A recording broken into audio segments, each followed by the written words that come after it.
Greetings, Weirdlings! I'm Mary the Knitting Dev, and I just got a call from the Emperor of Japan and he wants me to manage his freaking yard. What is that nonsense?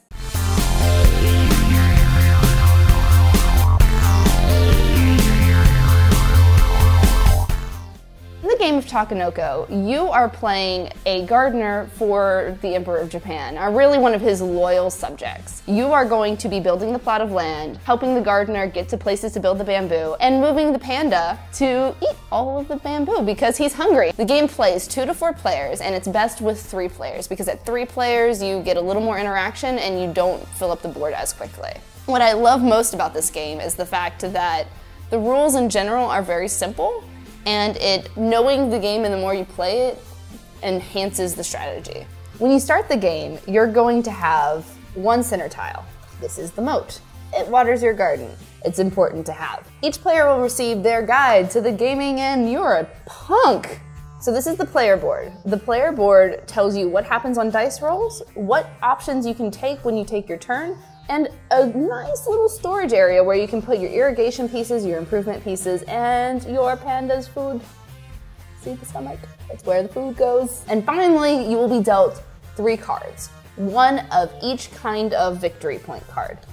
1 for feeding the panda, 1 for growing things in the garden, and 1 for building the board out. At the beginning of your turn, you're going to roll the dice. The die, not the dice, the die, the singular die. That sounds like death when it hits the table. It has several weather effects, including rain, which will make bamboo grow, and lightning, which will scare the panda half to death and make him run across the board. You will have the choice to take 2 actions of the, hold on, there's a number, I'm gonna do that. 1, 2, 3, 4, 5 actions available to you. Those 5 actions are draw 3 board tiles and put 1 down. Take an irrigation tile and put it on the board or put it on storage. Move the panda in any straight line. You can move the gardener in any straight line. You can draw any victory point card. You also have a number of free actions you can take, but those do not count in your general turn rule. You can place an irrigation piece or you can place an improvement piece from your board onto the big board that everybody's playing on. At the end of your turn, you can score victory points. And to score victory points, you're going to turn in the objective. If I were to score this card, I would take my 3 little bamboo pieces, throw them in the box and be like, boom, I have 6 points. What you gonna do about it? But not really, that's poor gaming, folks. Don't do that, it's rude. There are 3 kinds of victory points. There are the victory points you can gain from feeding the panda, in which case you will gather the bamboo on your board, and as soon as you have them, you will turn in those pieces.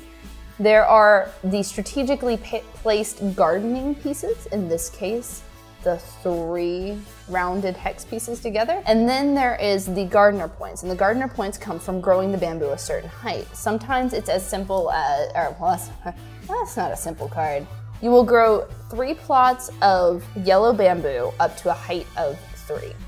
And that will get you 7 points. And that is really hard to do because pandas are hungry and they like to eat, and your jerk friends are going to let your panda eat your food. The game ends whenever 1 player plays a certain number of objective cards in front of them. In a 2-player game, we play 9 cards, in a 3-player game 8, and on a 4-player game it's 7. You know, gotta keep the time down. The first person to play that 7th, 8th, or 9th card gets the Emperor card, which is a bonus 2 points for just finishing quickly. Because the Emperor really cares about efficiency more over everything else.